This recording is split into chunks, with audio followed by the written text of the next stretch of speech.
우리 함께 일어나셔서 우리에게 주신 하나님의 말씀을 봉독하겠습니다. 오늘 말씀은 창세기 25장 27절에서 34절까지의 말씀입니다. 제가 먼저 읽습니다. 두 아이가 자라 에서는 날쌘 사냥꾼이 되어서 들에서 살고 야곱은 성격이 차분한 사람이 되어서 주로 집에서 살았다.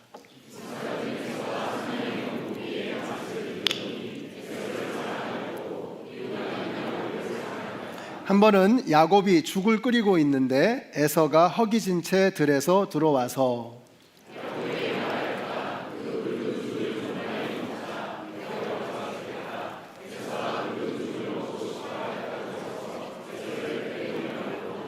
야곱이 대답하였다. 형은 먼저 형이 가진 맏아들의 권리를 나에게 파시오.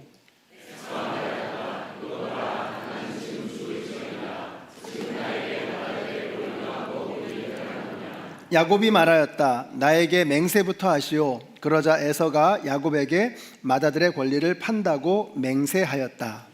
야곱이 빵과 팥죽 얼마를 에서에게 주니 에서가 먹고 마시고 일어나서 나갔다.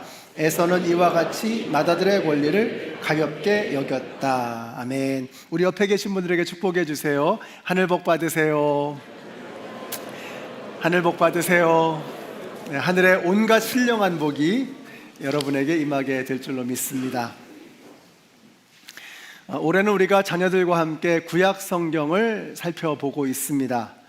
오늘부터 야곱의 이야기가 벌써 시작이 됩니다. 빠르죠? 창세기는 네 사건과 네 사람의 이야기라고 말씀드렸죠. 창조, 타락, 홍수, 바벨탑, 이 네 사건과 아브라함, 이삭, 야곱, 요셉, 이 네 사람의 이야기가 바로 창세기입니다. 근데 벌써 이제 우리가 야곱을 보게 됩니다. 그래서 이번 주하고 다음 주에 야곱을 보고 그 다음 주에 요셉을 보면 벌써 창세기가 끝나고 이제 출애굽기로 넘어가게 됩니다. 굉장히 빨리 지나가죠. 우리가 새벽마다 하루에 한 장씩 나무를 들여다보듯이 말씀을 살펴보고요. 주일에는 큰 숲을 바라보듯이 이렇게 성큼성큼 나아가게 됩니다. 그래서 아마 이번 주 수요일부터 시작하는 우리 에스더 목사님의 강의가 굉장히 도움이 많이 될 것 같습니다. 성경, 구약 성경 전체를 6주 동안 쫙 살펴보는 것입니다. 자, 성경에 다른 모든 인물들과는 좀 다르게 야곱하면 고개가 갸우뚱해집니다. 아니 왜? 이런 생각이 드는 거죠. 다른 유명한 분들은 좀 수긍이 갑니다. 뭔가 다른 사람이 감히 범접할 수 없는 특별한 강점들이 있기 때문입니다. 아브라함 하면 믿음이죠.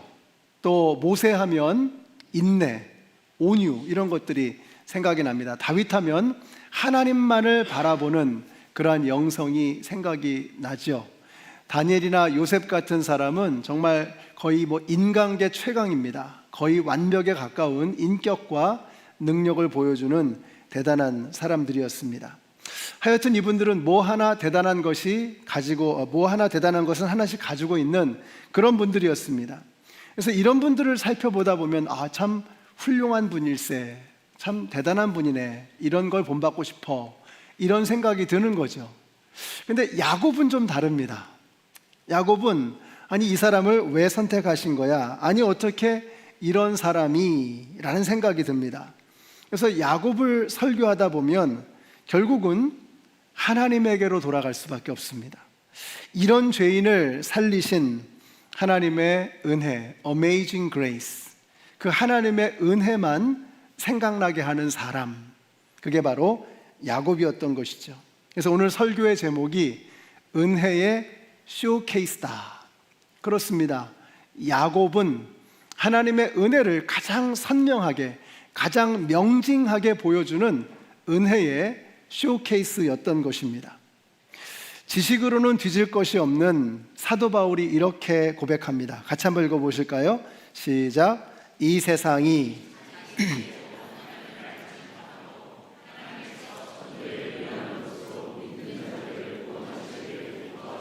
아멘. 이 말씀을 묵상하는데 이런 생각이 들어요.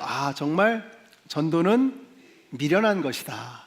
그리고 미련해서 전도가 되는 것이다. 전도는 정말 미련하게 해야 되겠다, 이런 생각이 드는 것이죠. 지식 자랑하고 자기 자랑하고 그러면 전도는 물 건너가는 것입니다. 전도는 하나님을 자랑하는 것입니다.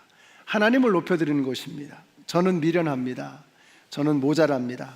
하나님이 해주세요. 야곱을 보면 하도 내세울 게 없어서 그냥 하나님만 보이는 겁니다.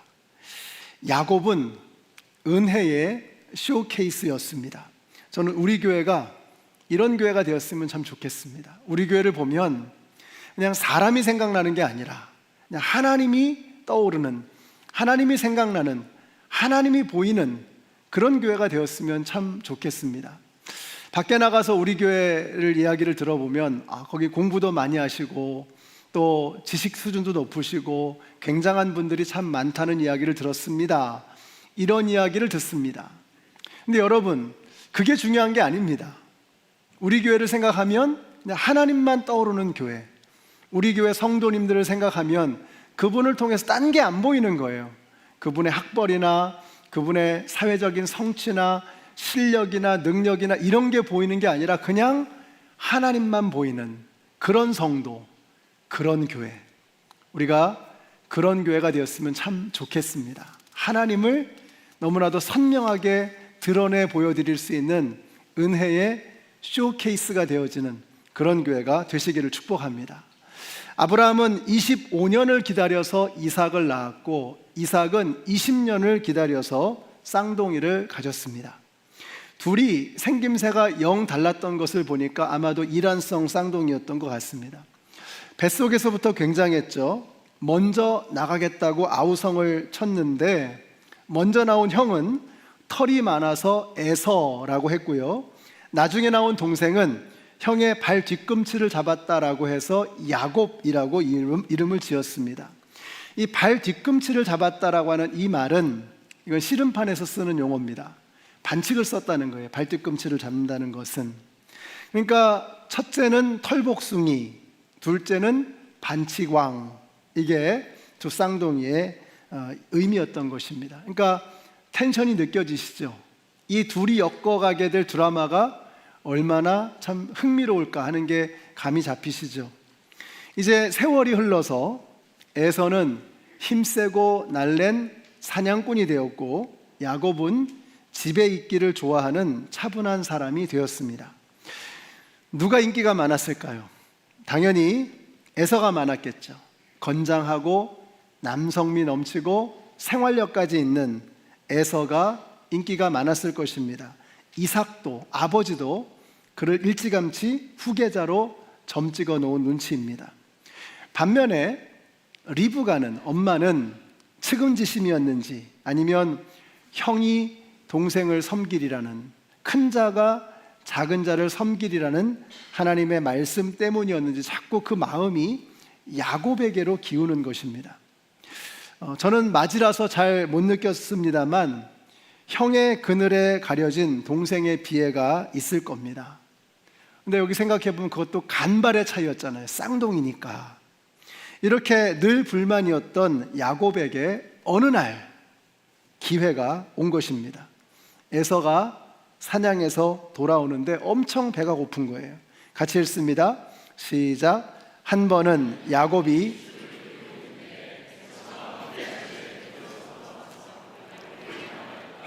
그 붉은 죽을 좀 빨리 먹자. 배가 고파 죽겠다. 자, 그러자 야곱이 딜을 시작합니다. 팥죽 줄게 장자권 다오. 황당하죠? 고작 팥죽 한 그릇에 장자권을 넘기라고? 말도 안 됩니다. 그런데 그런 황당한 제안을 덥석 에서가 받아들이는 겁니다. 이게 더 황당한 거예요. 자, 그래서 고민 없이 그냥 바로 이 제안을 받아들이는 것입니다. 야, 내가 지금 배고파 죽을 지경인데 장자권이 다 무슨 소용이야? 단순한 사냥꾼과 속내를 알 수 없는 장사꾼이 만나게 된 것입니다. 형 진짜지? 딴소리 할 게 없기다. 그래서 맹세 받고 도장 찍고 카피 뜨고 그리고 딜을 마무리한 것입니다. 이런 생각이 들지요. 아니 뭐 이렇게 쉬워? 이런 생각이 드는 거예요. 오늘 이 사건이 이렇게 끝이 납니다. 34절 보세요. 야곱이 빵과 팥죽 얼마를 에서에게 주니. 같이 읽겠습니다. 시작. 에서가 먹고 마시고 일어나서 나갔다. 중요한 게 먹고 마시고 일어나서 나갔다. 뭐 이렇게 쉬워? 우리가 이 말씀을 묵상해 보면 그런 느낌이 드는 거예요. 아니 이렇게 쉬워도 되는 거야? 이런 생각이 들죠. 그 느낌이 맞습니다. 그렇게 쉬워서는 안 되는 것이죠. 그래서 성경에서 뭐라고 하죠? 같이 읽습니다. 시작. 에서는 이와 같이 맏아들의 권리를 가볍게 여겼다. 가볍게 여겼던 것입니다. 본시 장자의 권리라고 하는 것은 그 집안의 제사장의 역할을 담당하는 굉장한 것입니다.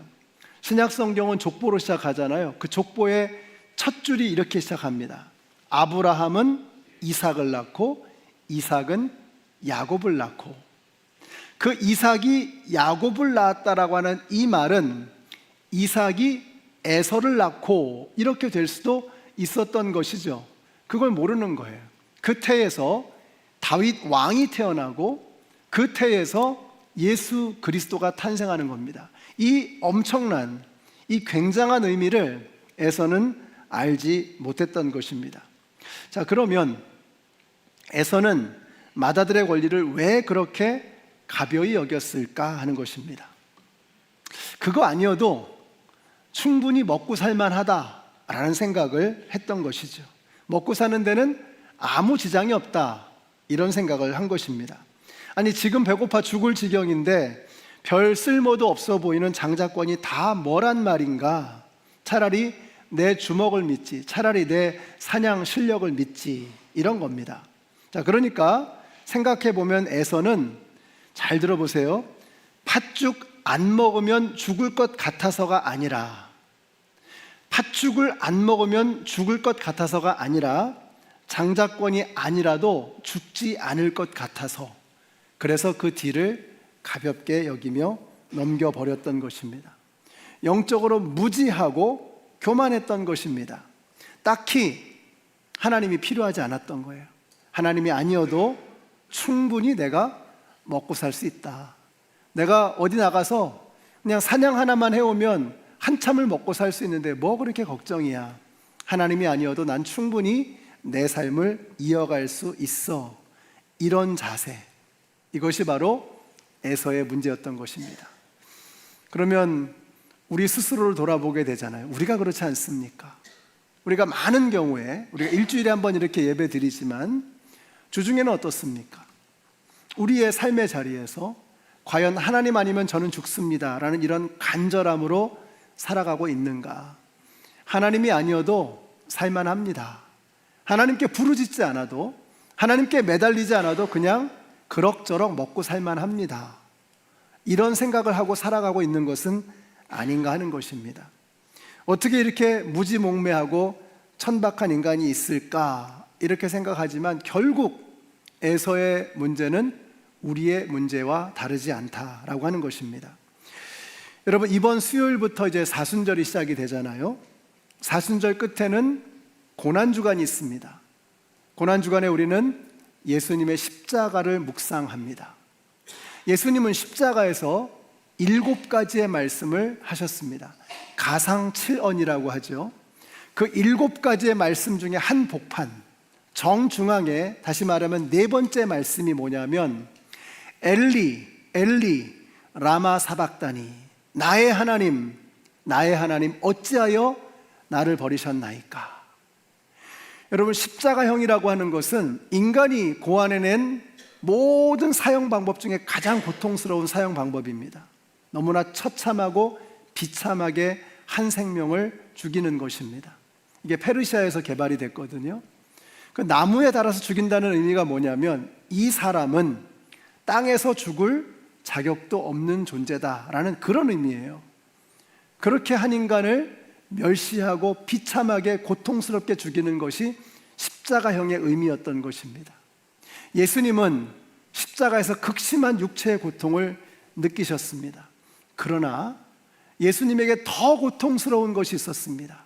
예수님이 그래서 7가지의 말씀 중에 한 복판에서 정중앙에서 엘리 엘리 라마 사박다니, 나의 하나님 나의 하나님 어찌하여 나를 버리셨나이까. 이것이 예수님에게 가장 고통스러운 것이었습니다. 하나님으로부터 끊겨지는 것, 하나님과의 단절, 이것이 예수님에게는 가장 고통스러운 것이었습니다. 온몸이 찢기고 온몸에서 물과 피가 다 빠져나가는, 호흡을 할 수 없는 그런 육체의 고통보다도 훨씬 더 큰 고통이 무엇이었는가? 예수님에게는 하나님과 단절되어지는 것, 하나님에게서 끊겨지는 것, 그것이 가장 큰 고통이었다는 것입니다. 그렇다면 우리는 어떻습니까? 우리는 왜 하나님과 단절되어도, 하나님과 소통이 안 돼도, 기도가 막혀도, 찬양이 안 나와도, 예배를 못 드리면서도 왜 그렇게 아무렇지도 않은 것입니까? 왜 우리는 하나님과 예배드리지 못하고 단절되어지는 이것이 너무나도 아무렇지도 않은 우리의 모습, 그것은 바로 우리 안에 에서가 꿈틀거리고 있다는 것을 증거하고 있는 것입니다. 우리가 바로 에서인 것입니다. 하나님 없어도 살만합니다 라고 하는 바로 그 모습이 에서라고 하는 것입니다. 오늘 이번에 여러분 사순절 필사를 하시면서 다시 한번 우리의 영혼이 심폐소생술을 통해서 다시 한번 살아나기를 원합니다. 다시 한번 꿈틀거리고 박동치고, 그래서 하나님을 갈망하고 하나님 없이는 살 수 없습니다 라고 하는 이 영혼의 회복이 일어나는 우리 모두가 되시기를 축복합니다. 25장에는 팥죽 사건이 나오죠. 그리고 27장에는 야곱이 축복 기도를 가로채는 사건이 나옵니다. 근데 이 두 사건의 간격이 얼마냐? 그 사이에 26장에 나오는데 그 주인공은 이삭입니다. 이삭이 열심히 비즈니스를 하면서 우물을 파는 그런 장면들이 나와요. 그 기간이 얼마냐? 대략 20년에서 30년, 어떤 학자는 40년으로 보는 경우도 있습니다. 수십 년이 지나가는 겁니다. 그러니까 25장에 이 에서와 야곱의 이야기가 나오고 27장에 두 형제 이야기가 또 나오는데 그 사이에 그 기간이 얼마냐? 수십 년이 지나간다는 거예요. 근데 우리가 25장에서 27장으로 바로 건너뛰어서 넘어가서 읽어도, 26장을 빼고 읽어도 전혀 어색하지 않습니다. 전혀 이상하지가 않아요. 왜 그럴까요? 왜 26장을 빼놓고 읽어도 전혀 어색하지 않을까? 야곱과 에서가 조금도 변하지 않은 거예요. 특별히 야곱을 보면 수십 년이 지났는데 변하지 않아요. 우리의 모습이 그렇지 않습니까? 아니, 예수 믿은 지가 얼만데 그렇게 수십 년 동안 예수를 믿었는데 왜 나는 예수님을 닮아가지 못하나? 왜 나에게서는 예수님의 향기가 물씬 풍기고 있지 못한가 하는 것을 생각해 보아야 합니다. 그래도 에서는 좀 낫습니다. 왜냐하면 에서가 25장에서는요 뭐라 그래요? 나까짓 거 장자권 필요 없어, 이런 자세였거든요. 근데 27장으로 가면은 태도가 바뀝니다. 아버지의 축복 기도를 받기를 원했어요. 근데 그 축복 기도를 가로채간 동생을 생각하면서 방성대곡을 하는 거예요. 통곡을 하는 거예요. 축복 기도를 받아야 되는데. 에서는 상태가 좋아졌죠. 근데 야곱은 어떻습니까? 야곱은 더 안 좋아졌어요. 25장에서는 어떻게 해요? 형하고 불공정한 거래를 한 거잖아요. 폭리를 취한 거 아닙니까? 그런데 27장에서는 뭐예요? 사기를 친 거예요. 형을 속인 거예요. 더 나빠지고 있어요, 오히려. 우리가 이것을 통해서 다시 한번 생각하게 되는 것입니다. 아니, 왜 하나님께서는 도대체 왜 야곱을 선택하셨을까? 이해가 안 되는 것입니다. 사람은 고쳐 쓰는 게 아니라고 하는데 정말 안 고쳐지는 야곱을 보면서 우리는 혀를 내두르게 되는 것입니다. 자, 그러니까 25장 팥죽 사건과 27장의 축복기도 탈취 사건에서 깨닫게 되는 결론이 뭐예요? 야곱은 정말 안 되겠다. 야곱은 구제불능이다. 인간 말종이다. 이런 결론에 다다르게 되는 것입니다. 그래서 야곱하면 성경에서 따라붙는 별명이 있습니다. 수식어가 있어요. 뭐라 그러죠? 지렁이 같은 야곱이다, 이렇게 얘기합니다. 여러분, 지렁이 어떻습니까? 우리야 뭐 토룡탕도 있고 뭐 좋아하는 분들 계시죠? 그런데 지렁이 하면 뭐예요? 흉측하잖아요. 징그럽잖아요. 힘도 없고 흐물흐물하고. 그런 지렁이 같은 야곱이라고 성경은 묘사하고 있어요. 유다에게는 사자와 같다, 납달리에게는 암사슴과 같다, 이사갈에게는 들나귀와 같다, 이런 여러 가지 동물들이 많은데 하필 야곱에게는 지렁이 같은 야곱이라고 표현하고 있는 것입니다. 놀라운 게 뭘까요? 하나님께서 자신을 소개하시는데 뭐예요? 나는 아브라함의 하나님이고 이삭의 하나님이고, 이해가 되죠?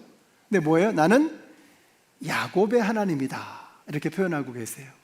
나는 지렁이 같은 야곱의 하나님이라고 말씀하고 계세요. 너무 당당하게, 너무 자랑스럽게 나는 야곱의 하나님이야 라고 말씀하고 계세요. 저는 이게 너무 좋은 거예요. 지렁이 같은 우리를 향해서도 소망을 주시는 거예요. 야곱도 내가 사랑하노라 라고 말씀하고 계시는 것입니다. 자, 그러니까 우리가 야곱을 통해서 우리가 얼마나 큰 은혜를 경험할 수 있는지 모릅니다.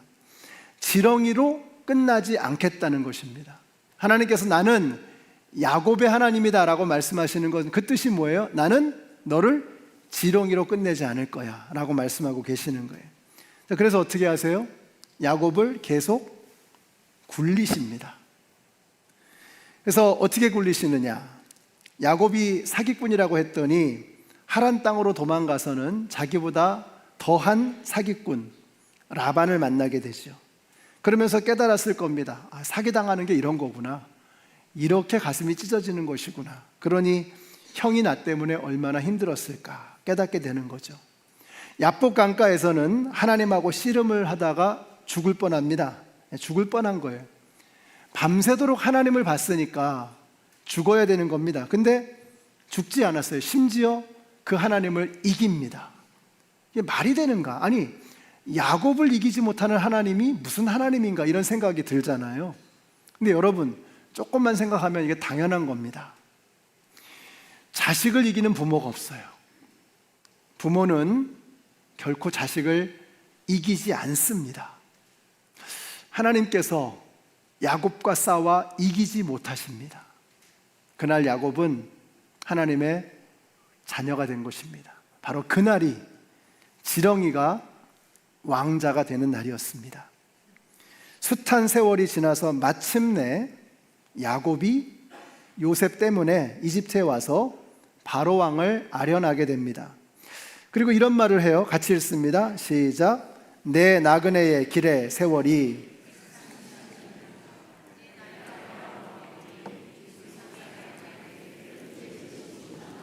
짧고 험악한 세월을 보내었나이다 하고 야곱이 바로에게 축복하고 그 앞에서 나오니라. 여기서 험악하다라고 하는 이 표현은 라욤이라고 하는 단어를 씁니다. 이 라욤이라는 단어가 무슨 뜻이냐면 속이 타들어간다는 거예요. 시커멓게 숫덩이가 되었다는 거예요. 그는 130년 동안 130세가 되었잖아요. 그는 정말 리터럴리 말 그대로 130년 동안 속이 타들어간 겁니다. 엄마 뱃속에서부터 1등이 되기 위해서 속이 타들어간 거예요. 먼저 나오기 위해서. 우리가 그러지 않습니까? 1등 되려고, 성공하려고, 이름 날려보려고 속이 타들어가는 인생이 바로 우리의 모습이 아닙니까? 오죽하면 형의 발 뒤꿈치를 붙들고 나온 거예요.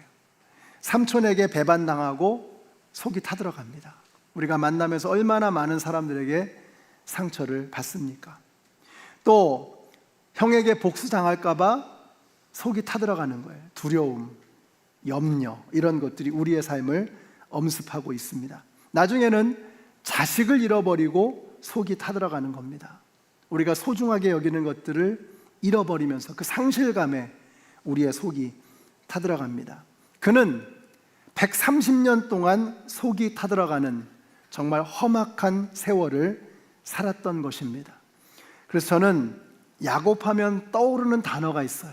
야곱하면 perseverance, 끈기, 이게 떠오릅니다. 그러고 보니까 야곱에게도 장점이 있긴 하네요. 끝까지 버티는 힘, 중간에 끊어지지 않아요.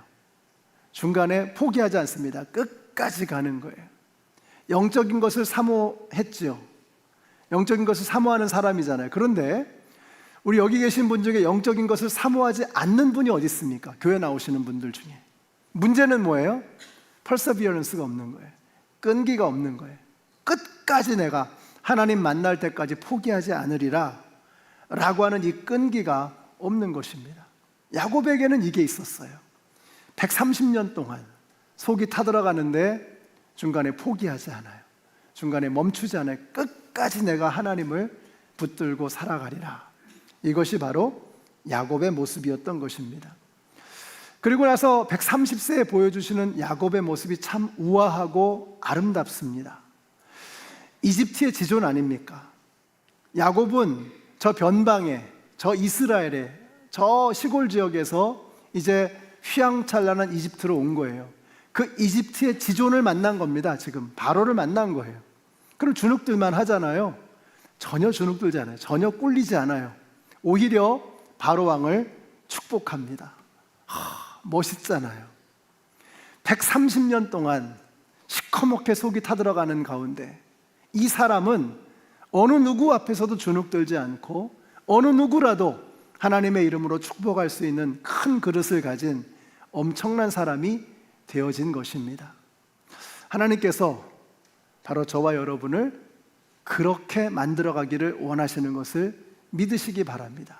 뒤늦게 멋지게 만개하는 아름다운 꽃과 같은 야곱의 모습을 여기서 보게 되는 것이죠. 아까 그 그림을 좀 보여주시겠어요? 2016년에 제가 요세미티에 가서 그 내셔널 파크이죠. 거기 가서 찍은 사진입니다. 하이킹하고 지나가는데 이 장면을 보는데 제가 딱 멈췄어요. 지나갈 수가 없는 거예요. 그냥 사진을 찍었습니다. 생각을 한번 해보세요. 어느 날 이 바위에 이 씨앗이, 나무 씨앗이 떨어진 거 아니겠습니까? 그런데 그 바위 위에서 그 씨앗이 자라는 거예요. 그래서 계속해서 바위를 뚫고 들어가는 거예요. 그리고 마침내는 바위를 쪼개는 겁니다. 그리고 바위 밑에 있는 땅에 그 뿌리가 꽂히는 거예요. 와, 수십 년이 걸렸을 겁니다. 아니면 그 이상이 걸렸을지도 모르죠. 이걸 보면서 야곱이 생각나는 거예요. 끝까지 포기하지 않는 야곱. 야곱의 이런 포기하지 않는 그런 모습, 이걸 통해서 그는 결국은 130세에 그렇게 멋지고 아름다운 인격의 사람으로 변해 있었던 것입니다. 저는 이렇게 믿습니다. 예수 믿는 사람은 잘 될 수밖에 없다. 저는 이거 확신합니다. 이거 믿고 살아갑니다. 예수 믿는 사람은 결국에는 잘 될 수밖에 없다. 부침이 있죠. 흥망성쇠가 있겠죠. 힘들고 어려운 때가 있겠죠. 그러나 마침내 결국에는 잘 될 수밖에 없다. 예수를 믿는 것은 끝이 좋은 것입니다. 모든 환난과 어려움을 다 피하면서 요리조리 그렇게 편안하게만 살아가는 게 그게 그리스도인의 삶이 아닙니다. 우리도 경기가 어려우면 함께 어려워질 것이고 경제적으로 힘든 상황이 오면은 같이 어려운 상황을 겪게 될 것입니다. 우리에게도 많은 문제가 있습니다. 근데 그리스도인들이 다른 점이 뭐예요? 결국에는 마침내는 잘 될 수밖에 없는 운명, 이것이 바로 그리스도인들의 모습이라는 거예요. 왜요? 우리는 주님의 손 안에 있는 사람들이기 때문에 그런 것입니다. 근데 아까 제가 저 그림을 묵상하는데, 그리고 야곱을 생각하는데 이런 생각이 드는 거예요. 야곱의 속이 숫덩이처럼 타들어갔다 그랬잖아요. 라욤, 시커멓게 타들어간 거예요. 그런데 야곱은 왜 시커멓게 타들어갔습니까? 결국은 자기의 욕망을 채우기 위해서 스트러글링 하다가 시커멓게 타들어간 속이에요. 그런데 그런 야곱을 끝까지 놓지 않으시고 붙들고 계시는 그 하나님의 속은 어떨까? 이 생각이 드는 거예요. 그런 야곱을 130년 동안 끝까지 포기하지 않고 이렇게 세속적이고 이렇게 세상적이고 이렇게 인간적인, 이렇게 천박한 지렁이 같은 이 야곱을 포기하지 않고 끝까지 붙들고 가시는 그 하나님의 속은 어떠셨을까? 야곱은 자기의 욕망 때문에 시커멓게 타들어간 속이었지만 하나님은 야곱 때문에 시커멓게 타들어간 속으로 그렇게 아파하시는 거예요. 그 증거가 무엇입니까? 그것이 바로 십자가입니다. 예수 그리스도의 십자가. 오늘 우리가 예수님의 살과 피를 먹고 마실 것입니다. 우리가 시커멓게 타들어간 그 아버지의 마음을 여기서 보는 거예요.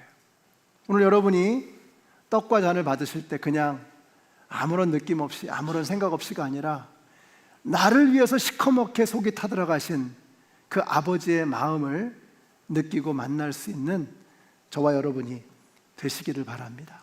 사랑하는 성도 여러분, 우리가 바로 은혜의 쇼케이스입니다.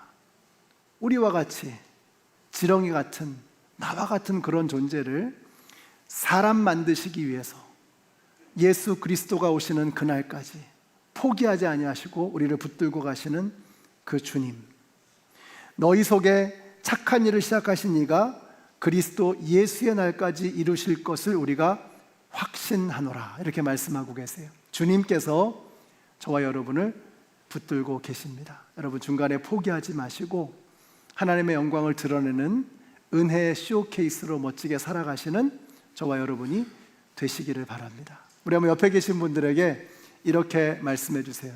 당신을 보니 하나님이 보입니다. 말씀해 주세요. 네, 당신을 보니 하나님이 보입니다. 여러분은 은혜의 쇼케이스이십니다. 나를 다 내리시고 낮추시고 감추시고 오직 하나님만 드러내시는 영광스러운 삶을 살아가시는 이번 한 주간이 되시기를 예수님의 이름으로 축원합니다. 기도하겠습니다. 주님, 감사합니다. 1등이 되기 위해서, 성공하기 위해서, 다른 사람보다 더 높이 올라가기 위해서 그렇게 속이 타들어갔던 저희들의 인생을 돌아봅니다. 그러한 저의 모습 때문에 우리 주님께서는 얼마나 아프시고 얼마나 속이 타시고 얼마나 고통을 당하셨는지, 오늘 주님의 살과 피를 먹고 마실 때 그 하나님을 만나는 우리 모두가 되게 하여 주시옵소서. 예수님의 Amazing Grace, 측량할 수 없는 그 놀라우신 사랑과 은혜를 경험하는 저희들 모두가 되게 하여 주시옵소서. 예수님의 이름으로 기도드렸습니다. 아멘.